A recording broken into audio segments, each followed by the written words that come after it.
Welcome, everyone, to the Apoco-Larry podcast. I'm Steve. He is... Lawrence. Yeah. Crowned with laurel. Is that what it means? Yeah. Oh. Yeah. Mine means man who is crossing the street. No, I don't know. I don't know. Man who likes cheese. Yeah, that's right. Looks good with a baguette. My friend, tonight, as you prefaced last week, we're skipping chapter 5 and going straight to chapter 6. Chapter 5 was never in the original writings. No, that's not it. That's not it. I don't need to start a rumor. Sorry. Chapter 5 was the song of Deborah.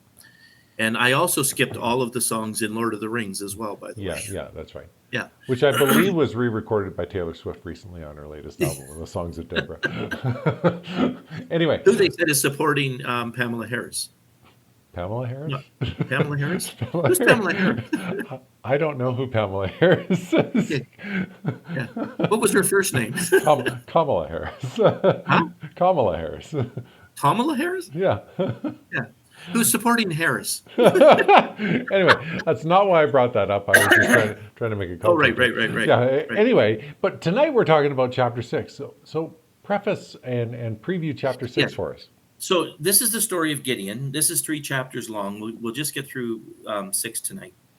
And so Gideon he's from Manasseh. So Manasseh was the tribe that was on both sides of the Jordan River. Okay. Like half of it was on the west and half of it was on the east.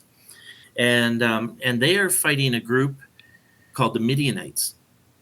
And the interesting thing, it's hard to completely place this. But the Midianites, most people would say that Moses went into the land of Midian, and that's where he met Jethro, who was a Midianite. But you'll also read in other places that Jethro was a Kenite. Okay. Remember last week, I think we talked about the Kenites. Yes, that's right. Yeah. And we said Jethro was a Kenite, and that's where Moses was. And then when you read about the Midianites, you find out Jethro was a Midianite. And so in different places, he's called one or the other. And the one guy I read just think it's a mistake. And another thought that the Kenites were a subset of the Midianites. Okay. And most of us many of us agree that the Midianites, so Abraham had a son with Keturah. Oh. Yes. After Sarah died, he remarried Keturah, and one of the sons was Midian. And so most people or many would think that these Midianites are actually this offspring of Abraham, who were friends to the Israelites at one point. Yeah. Especially if Jethro was a Midianite. Yeah. And it also says, because people say, well, why did Moses go off and marry into a different group? And some would say, well, he didn't actually, because these were relatives in a sense that he married into. So he didn't marry totally outside. Now others think that the Midianites weren't that at all. They think that the Midianites were an Amphictyoni, and an Amphictyoni means a group of people that gather around a sanctuary or a sacred place. Okay. There's also people who used to feel, there was a guy named Noth, and he came up with the view that the Israelites came over in the 12th century along with the Philistines. Okay. And they created an Amphictyoni around a sacred place, and they broke it into 12 because there were 12 different groups, the 12 tribes of Israel. Now, I don't know of any no conservative Christians go along with Noth. We really think that it all happened differently. But they do think that the Midianites could have been that. I'm still very comfortable to say, the Midianites, these are the offspring of Abraham. Right. And the Israelites spent a lot of their time fighting their own relatives in this land. And Abraham, all of his offspring tended to become big tribes, big successful tribes. And we sometimes say, well, that was because God's promise to Abraham was that your offspring would become, a multitude. And it was mainly pointed at what's his face? Isaac. Isaac. But Ishmael became a major tribe as well. That's right. And so did Midian, and so did others. Lot, remember, became a tribe, and Ammon became a tribe. And I don't know if it's because of God's promise or just everybody became tribes in those days. You don't really know. But God did make that promise to Abraham. Yeah. So the people that they're fighting are a semi-nomadic people called the Midianites, and they've been oppressed, and they're under heavy oppression now. So the group that Gideon is going to save is actually Manasseh. It might be other Israelites that are a part of that as well that were saved, but they screwed up after Deborah, Yeah. and they were doing evil. But Deborah didn't. But Deborah actually released a slightly different group, didn't she? Right. So anyway, so this part of Israel is now sinning against God, and the Midianites are oppressing them. Okay. Yeah. Thank you. So that's the beginning of this. All right, let's jump in. Judges chapter 6, starting at verse 1. The Israelites did evil in the eyes of the Lord, and for 7 years he gave them into the hands of the Midianites. Because of the power of Midian was so oppressive, the Israelites prepared shelters for themselves in mountain clefts, caves, and strongholds. Whenever the Israelites planted their crops, the Midianites, the Amalekites, and other eastern peoples invaded the country. Why not? Hey, they were nice enough to plant it. Why don't we go get it? And by the way, the Amalekites were offspring of Esau. Oh, okay, right. So Amalek was one of Esau's kids, and so that's the relationship again. Yeah, there we go. Yeah. Okay, verse 4. They camped on the land and ruined the crops all the way to Gaza and did not spare a living thing for Israel, neither sheep nor cattle nor donkeys. Now let me jump in one more time. Yeah. Gaza is the Gaza Strip. And the Gaza Strip where all the Palestinians are, the Palestinian refugees are right now. So, and it's up against the sea, and Israel surrounds it, of course. Right. But they say there's 2 million Palestinians living in this little area of land. But that's quite away from the Jordan, all the way across to Gaza, too, really. That's right. And remember that whole from the Jordan to the sea, and that's the idea of that the Israelites are so offended by, is that it's actually the cry is wipe out all of Israel. Right. Okay. Yeah. Important point. Okay, they came up with their livestock and their tents like swarms of locusts. It was impossible to count them or their camels. They invaded the land to ravage it. Midian so impoverished the Israelites that they cried out to the Lord for help. Yeah. Really? Shocker. So the usual thing from, suffering, supplication. Yeah. Smart. Verse 7 now. When the Israelites cried out to the Lord because of Midian, he sent them a prophet who said, "This is what the Lord, the God of Israel, says. I brought you up out of Egypt, out of the land of slavery. I rescued you from the hand of the Egyptians. I delivered you from the hand of all your oppressors. I drove them out before you and gave you their land. I say to you, I am the Lord your God. Do not worship the gods of the Amorites, in whose land you live, but you have not listened to me." Yeah, and the Amorites were Canaanites. Right. Okay. And so what Jethro has done is is that his name, Jethro, his dad? What his dad had done was what the people started doing was worshiping these gods of the Amorites. Yeah, okay. So the Baals and the Ashtaroths, I think. Yeah. Wow. Verse 11. The angel of the Lord came and sat down under the oak in Oprah. And you get an oak, and you get an oak. No. That belonged to Joash, where his son Gideon was threshing wheat in a winepress to keep it from the Midianites. By the way, the Abizarites. Yes. The Abizarites, that's a clan of Manasseh. Oh, okay. Cool. Yeah. Cool. Larry picked up a word that I actually intentionally skipped, by the way, folks, in the text. I said it wrong too, so it's fine. It's fine. Verse 12 now. When the angel of the Lord appeared to Gideon, he said, "The Lord is with you, mighty warrior." "Pardon me, my lord," Gideon replied as he threshes grain in a winepress. So before you read it, you see what's going on, eh? Yeah. So the Midianites are coming through, and they're raping the land, and they're taking everything that they have. And so what they're doing is they're hiding in the caves, and they're hiding their food whenever they can. And so a wine press, I couldn't say how big might be 8 feet across, Okay. and it's a circle, and he's threshing his wheat in there so that they won't catch him, Right. and so that he'll have something to eat. Yeah. Yeah. So quite impoverished at this Right. point. Right. So he's probably a little perplexed by the Lord is with you, mighty warrior. Yes. Yeah. but Yeah. but God's got something for him here. Pardon me, my Lord, Gideon replied. But if the Lord is with us, why has all this happened to us? Where are all his wonders that our ancestors told about when they said, "Did not the Lord bring us up out of Egypt?" But now the Lord has abandoned us and given us into the hand of Midian. Yeah. And the Lord's not fussing with him. He's not saying, "Well, listen, you jackass, you're serving idols, and I told you not to." Yeah, Right. yeah, And he doesn't. He's just saying, everything's okay. Go in strength. yeah. Yeah. Verse 14, the Lord turned to him and said, Go in the strength you have, and save Israel out of Midian's hand. Am I not sending you? Pardon me, my Lord, Gideon replied, but how can I save Israel? My clan is the weakest in Manasseh, and I am the least in my family. The Lord answered, I will be with you, and you will strike down all the Midianites, leaving none alive. Yeah. These are scary things, I think, that God does. Like, I'm if I was Gideon, I'd say, no. Appreciate the offer, Don't mean to be rude. but I don't want to do it. Yeah. Yeah, yeah. Yeah.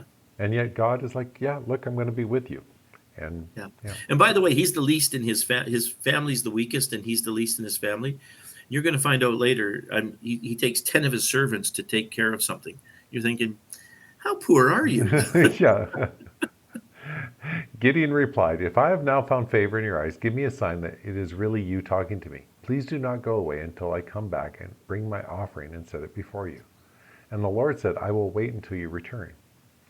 Gideon went inside, prepared a young goat, and from an ephah of flour he had made from an ephah of flour he made bread without yeast. Putting the meat in a basket and its broth in a pot, he brought them out and offered them to him under the oak.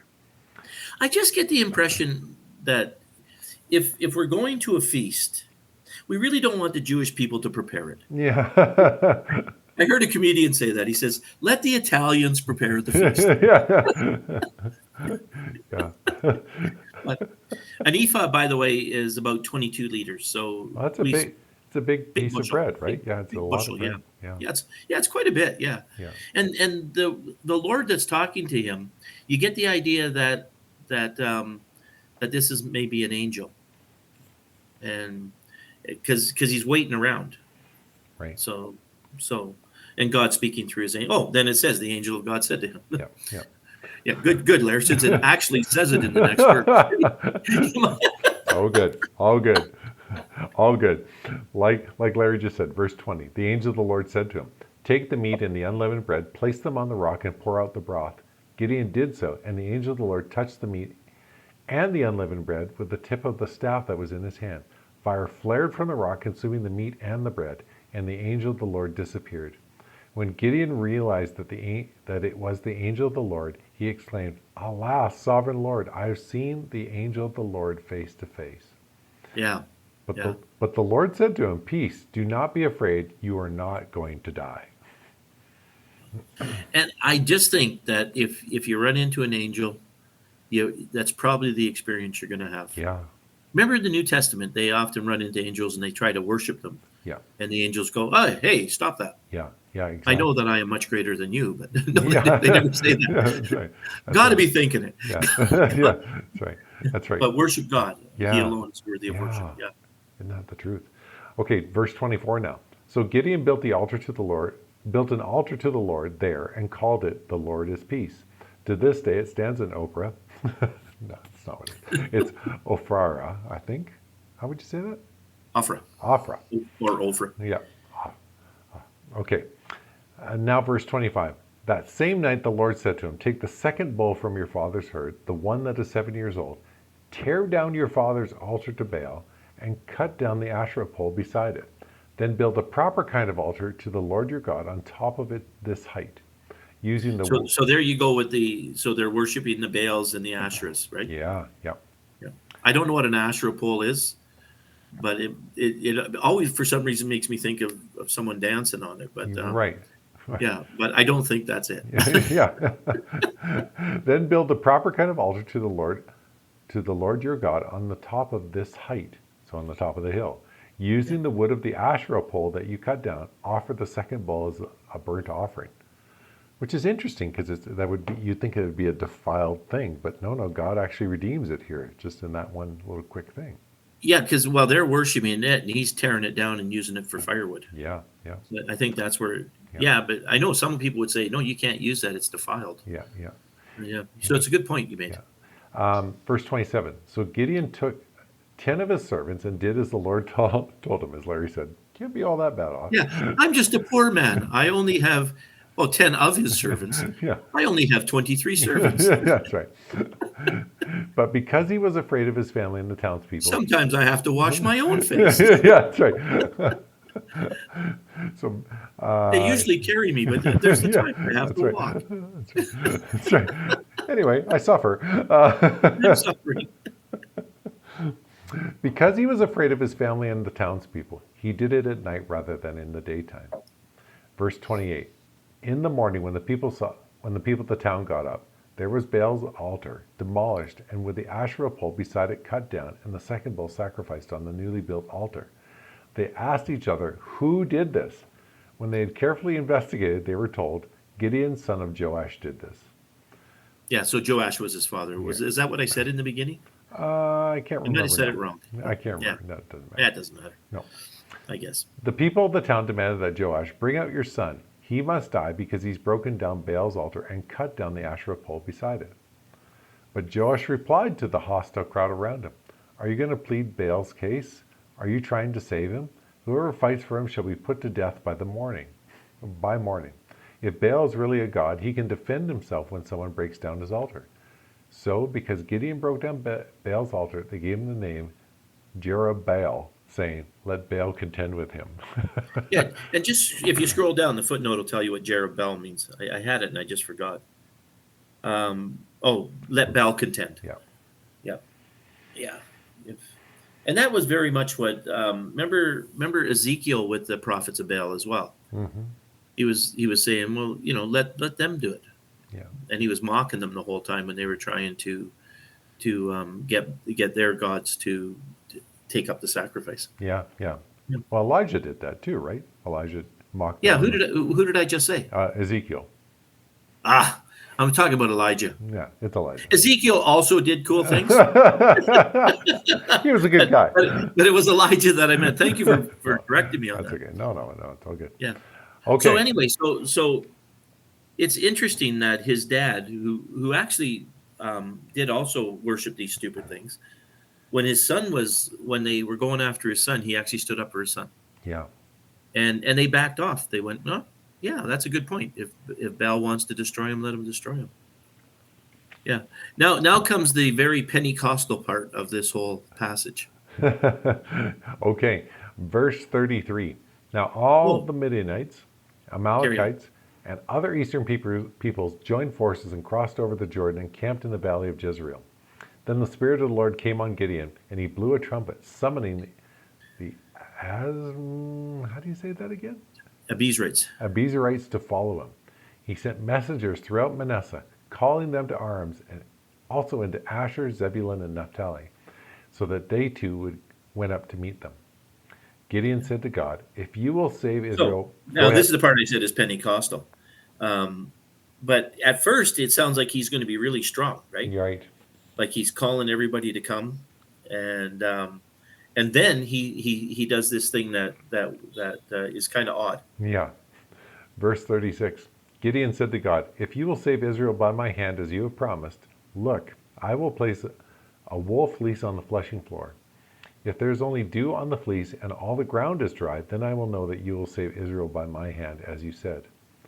And that is what happened. Gideon rose early the next day. He squeezed the fleece and wrung out the dew, a bowl full of water. Now, verse 39. Then Gideon said to God, do not be angry with me. Let me just make one more request. Allow me just one more test with the fleece, but this time make the fleece dry and the ground be covered with dew. That night God did so. Only the fleece was dry, and all the ground was covered with dew. Isn't that a weird thing? Oh, Gideon, you moron. Yeah. Oh, I know. And yet, I remember they don't do it so much in the Pentecostal church anymore because, well, now we all have money, and so we don't have to trust in God. Um, and I hate to joke about that because I want money too. And I actually have. Remember, we are very wealthy if we compare ourselves around, right? Exactly.